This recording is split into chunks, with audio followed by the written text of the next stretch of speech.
CA course में entry हम कैसे कर सकते हैं? सीए कोर्स का एंट्री का रूट क्या है? सीए एंट्री का रूट, या तो आप ट्वेल्थ पास करके इसमें एंट्री कर सकते हैं, या आफ्टर ग्रेजुएशन आप इसमें एंट्री कर सकते हैं। अगर आप ट्वेल्थ पास करके इसमें एंट्री करते हैं तो this is your foundation route. Foundation route यानी कि सीए कोर्स में एंट्री करने के लिए आपको फाउंडेशन कोर्स से होके गुजरना पड़ेगा। ठीक। क्लास टेंथ आपने जब पास कर लिया है तो उसके बाद आप सीए में, सीए कोर्स के लिए, फाउंडेशन के लिए आप रजिस्टर करा सकते हैं। सिर्फ रजिस्टर करा सकते हैं, ध्यान रखना, टेंथ पास करके एग्जाम देने की परमिशन आपको नहीं है। ठीक। टेंथ के बाद आप रजिस्टर करा लेंगे, बुक्स आ जाएंगी, स्कीम आ जाएगी, आपको एक रजिस्ट्रेशन नंबर मिल जाएगा, वो सब बातें हो जाएंगी, लेकिन आप एग्जाम देने के लिए एलिजिबल नहीं। फिर आप जब ट्वेल्थ क्लास के एग्जाम दे दोगे, क्लास ट्वेल्थ एग्जाम में अपीयर हो जाओगे। अपीयर होने के बाद 4 मंथ्स की स्टडी आपकी हो जाएगी कंप्लीट, 4 मंथ्स की स्टडी कंप्लीट हो जाएगी, तब आप एग्जाम देने के लायक रहेंगे। एग्जाम से पहले आपको एग्जाम फॉर्म भी भरना होगा, यानी कि टेंथ के बाद आप इसे ट्वेल्थ के बाद भी भर सकते हैं। रजिस्ट्रेशन फॉर्म इतनी जल्दी भरने की नीड नहीं होती। टेंथ के बाद आप रजिस्टर कर सकते हैं, फिर ट्वेल्थ के बाद आप एग्जाम फॉर्म भरेंगे और उसके बाद आप एग्जाम देंगे, इस फाउंडेशन का एग्जाम देंगे। अब बात ये आती है कि अटेम्प्ट कौन कौन सा मिलेगा। जब आप ट्वेल्थ क्लास का एग्जाम देंगे तो मोस्टली वो मार्च अप्रैल में खत्म होता है, और उसके बाद 4 महीने में लगा लूं, तो अगर मार्च में खत्म हो गया, अर्ली अर्ली खत्म भी हो गया, तो अप्रैल मई जून जुलाई, तो जुलाई के बाद अगस्त सितंबर अक्टूबर नवंबर में कोई एग्जाम नहीं होता। आपको अटेम्प्ट मिलेगा दिसंबर, यानी कि जिस साल आपने ट्वेल्थ के एग्जाम दिए उस साल के दिसंबर में आपका पहला अटेम्प्ट होगा। फाउंडेशन का फर्स्ट अटेम्प्ट आपको तब मिलेगा। ठीक है। और ये रहा फाउंडेशन एंट्री का रूट। ट्वेल्थ के बाद आपने फाउंडेशन कैसे एग्जाम दिया, ठीक।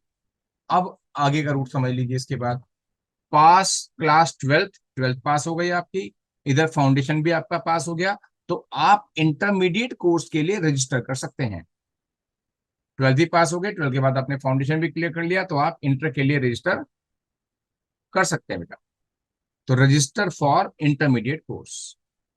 अब इंटरमीडिएट कोर्स में 2 मॉड्यूल होते हैं, मॉड्यूल 1 एंड मॉड्यूल 2, या ग्रुप 1 ग्रुप 2, कुछ भी बोल सकते हैं इसको। फिर जब आप रजिस्टर करेंगे तो उसके बाद कम से कम 8 मंथ का आपको स्टडी पीरियड लेना पड़ेगा, उसके बाद वाला ही आपको अटेम्प्ट मिलेगा। मींस दिसंबर में आपने फाउंडेशन क्लियर किया, फैब में आपका रिजल्ट आया, फैब के बाद 8 मंथ का मैं टाइम लगाऊं, उसके बाद मैं आपका अटेम्प्ट देखूं, तो वो अगले साल की दिसंबर ही आपको मिलेगी इंटरमीडिएट एग्जाम के लिए। आप इसमें एक एक ग्रुप करके भी क्लियर कर सकते हैं, दोनों ग्रुप इकट्ठे भी क्लियर कर सकते हैं इसके अंदर। ठीक। ये आपने इंटरमीडिएट कोर्स क्लियर किया। इसके साथ साथ आपको ICITSS यानी कि integrated course on information technology and soft skills, ये भी आपको साथ साथ क्लियर करना पड़ेगा। इसकी ट्रेनिंग लेनी पड़ेगी, इसमें मॉड्यूल टेस्ट देने पड़ेंगे, फिर एक ऑनलाइन टेस्ट भी देना पड़ेगा। इसकी डिटेल के लिए वीडियो में अलग से बनाऊंगा। इस कोर्स का ऑब्जेक्टिव क्या है? आप टेक्निकल सेवी हो, यानी कि अगर आप सीए बनेंगे तो ऐसा नहीं है कि आपके पास टेक्नोलॉजी की कमी है सीए बन गए, और सारा अकाउंटिंग सॉफ्टवेयर वगैरह है या अदर चीजें हैं, आप किसी भी काम के लिए आप टेक्नोलॉजी से दूर नहीं रह सकते। टेक्नोलॉजी से दूर है इसका मतलब आप अपडेटेड नहीं हैं। तो टेक्नोलॉजी की स्किल्स आपको दी जाएंगी, बेसिक कंप्यूटर स्किल्स, और उसके साथ साथ सॉफ्ट स्किल्स। सॉफ्ट स्किल का मतलब है how you interact with others, आप दूसरों से इंटरेक्ट कैसे करते हैं, आपका बिहेवियर क्या है, आपका काम लेने का तरीका क्या है, वो सब चीजें आप सॉफ्ट स्किल में सीखेंगे। डिटेल वीडियो में इसकी बनाऊंगा बाद में आराम से। तो आपने इंटरमीडिएट के दोनों ग्रुप क्लियर किए और ये ट्रेनिंग आपने पूरी करी, इसके बाद आप फाइनल के लिए रजिस्टर कर सकते हैं। फाइनल कोर्स के लिए जिसके 2 मॉड्यूल इसके भी होंगे, उसके लिए आप रजिस्टर कर सकते हैं। ठीक।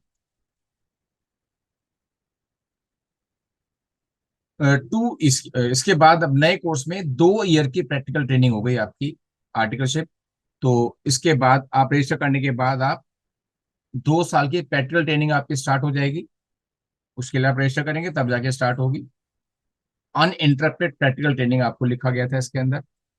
उसके बाद complete and qualify self page online modules, इसके लिए भी मैं अलग से आपको वीडियो बना के दूंगा कि सेल्फ पेज ऑनलाइन मॉड्यूल क्या है, ये भी आपको क्वालिफाई करना पड़ेगा। इधर आपको 2 साल की ट्रेनिंग, क्योंकि 2 साल की ट्रेनिंग के साथ साथ आपको ये सेल्फ पेज ऑनलाइन मॉड्यूल आपको क्लियर करना पड़ेगा। और ट्रेनिंग के ड्यूरेशन में या ट्रेनिंग के बाद भी आप ये करेंगे तब, क्योंकि आप एग्जाम तभी दे सकते हैं जब ये आप एडवांस ट्रेनिंग भी कंप्लीट कर लेंगे। ICITSS की एडवांस ट्रेनिंग, वो बेसिक ट्रेनिंग थी। अब जो ट्रेनिंग से पहले, आर्टिकलशिप से पहले आपने कर ली थी इंटर के साथ साथ, और अब आपको करनी है एडवांस ट्रेनिंग। एडवांस ट्रेनिंग करने के बाद, उसका सर्टिफिकेट लेने के बाद, आप 6 महीने का स्टडी पीरियड बता करके, शो करके, आप मतलब आपकी प्रैक्टिकल ट्रेनिंग खत्म हो गई, उसके बाद आप 6 महीने के बाद वाला अटेम्प्ट आपको मिलेगा फाइनल एग्जाम देने के लिए। ठीक। उसके बाद आप, क्योंकि आप इंटर तो हो ही हो, इंटर भी हो और नेसेसरी ट्रेनिंग्स भी आपने पूरी कर ली हैं, तो आप business business accounting associate certificate के लिए अप्लाई कर सकते हैं। अगर आपको यहीं पर CA छोड़नी पड़ जाए तो भी आपके पास एक स्पेशल रिकॉग्नाइज्ड ICAI का सर्टिफिकेट है, यानी कि अधूरी CA नहीं मानी जाएगी। ये न्यू कोर्स का ही जन्म है, न्यू कोर्स की ही एक देन है कि आपको एक नया कोर्स, नया सर्टिफिकेट मिलेगा इंटरमीडिएट करने के बाद प्लस कुछ ट्रेनिंग करने के बाद, बिजनेस अकाउंटिंग एसोसिएट। एक क्वालिफिकेशन आपके पास हो जाएगी जिसे कंप्लीट माना जाएगा। नहीं करना है आपको, फाइनल ग्रुप के लिए अप्लाई करना है, तो उसके बाद आप फाइनल ग्रुप के एग्जाम देंगे। जब दोनों ग्रुप आपके क्लियर हो जाएंगे तो अप्लाई फॉर मेंबरशिप, आप मेंबरशिप के लिए अप्लाई करेंगे कि हमने ग्रुप क्लियर कर लिया, अब हमें ICAI का मेंबर बना दीजिए। और मेंबरशिप होगी, आपकी कॉन्वोकेशन होगी और आपको CA की डिग्री मिल जाएगी।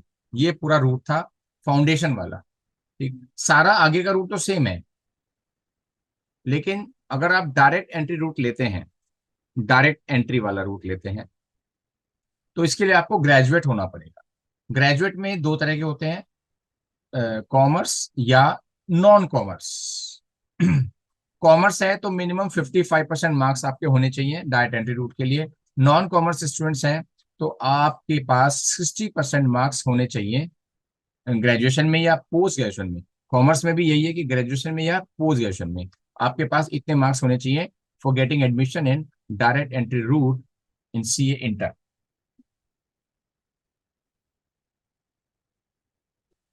उसके बाद आपका वही का वही रूट है, फाउंडेशन आपको नहीं देना पड़ेगा, रजिस्टर फॉर इंटरमीडिएट। उसके बाद आपको एग्जाम देना है 8 महीने बाद, साथ साथ ट्रेनिंग भी आपको कंप्लीट करनी है सॉफ्ट स्किल और IT की।